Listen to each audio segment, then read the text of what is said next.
ಹರಯೇ ನಮಃ. ಗುರುವಾಯೂರಪ್ಪ ಚರಣಂ ನಾರಾಯಣಾಗಿಲ ಗುರೋ ಭಗವನ್ ನಮಸ್ತೆ.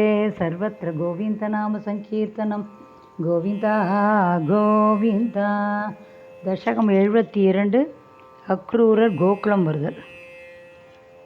कंसोऽथनारदगिरा व्रजवासिनं त्वाम् आकर्ण्यदीर्णहृदयः सहि घान्तिनेयम् आगूय कार्मुकमगच्छलतो भवन्तम् आनेतुमेन महिनो दहिनाथ शायिन् अक्रूर एष भवदङ्क्रि परश्चिराय त्वद्दर्शनाक्षममनाः क्षितिपालभीद्या दस्याज्ञयैव पुनरीक्षितुमुद्यतस्त्वा आनन्दभारमधिभूरितरं पभार सोऽयं रथेन सुकृति भवतो निवासं कच्छन्मनोरथगणां त्वयि दार्यमानान्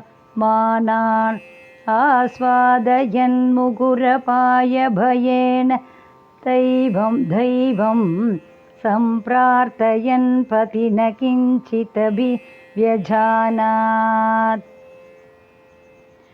द्रक्ष्यामि भेदशतगीतगतिं पुमांसं स्प्रक्ष्यामि किं स्विदभिनाम परिष्वजेयं किं वक्ष्यते स खलु मां क्वनु वीक्षितः स्यात् इत्थं निनाय स भवन् मयमेव मार्गं भूय क्रमादभिविशन् भवदङ्घ्रिभूतं बृन्दावनं करविरिञ्च सुराभिवन्द्यम् आनन्दमग्न इव लग्न इव प्रमोहे किं दशान्तरमवापन पङ्कजाक्ष पश्यन्नवन्तद भवद्विकृतिस्थलानि वांसुष्ववेष्टदभवच्चरणागि देषु किं भ्रूमहे बहुजना हि तथापि जाताः एवं तु भक्तितरला विरलाः परात्मन् सायं स गोपभवनानि भवश्चरित्र गीतामृतप्रसृतकर्णरसाय नानि पश्यन् प्रमोदसरिदेव किलोक्य मानो गच्छन् भवद्भवनसन्निधिमन्वयासि तावत्तदर्श पशुदोह विलोकलोलं भक्तोत्तमागतिमि प्रतिभालयन्तं भूमन् भवन्तमयमग्रजवन्त मन्थर् ब्रह्मानुभूतिरससिन्धु मिवोद्वमन्तम्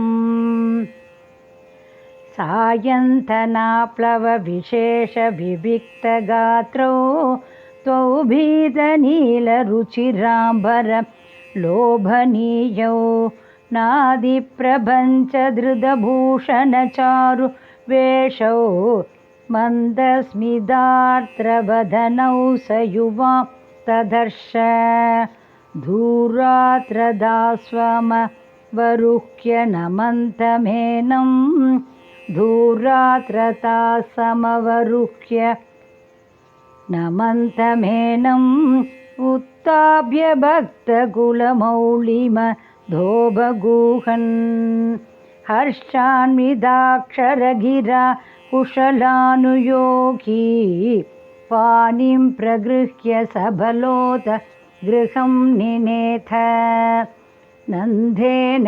सागममिदाधरमर्शयित्वा तं यादवं तदुदितां निशमय्यवार्तां गोपेषु भूपतिनिदेशगदा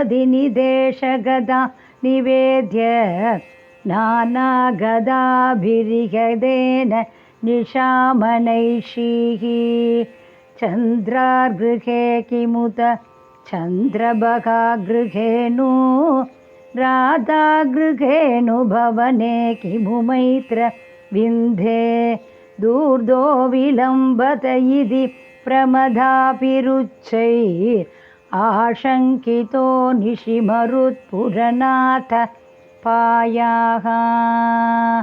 सर्वत्र गोविन्दनामसङ्कीर्तनं गोविन्द गोविन्द।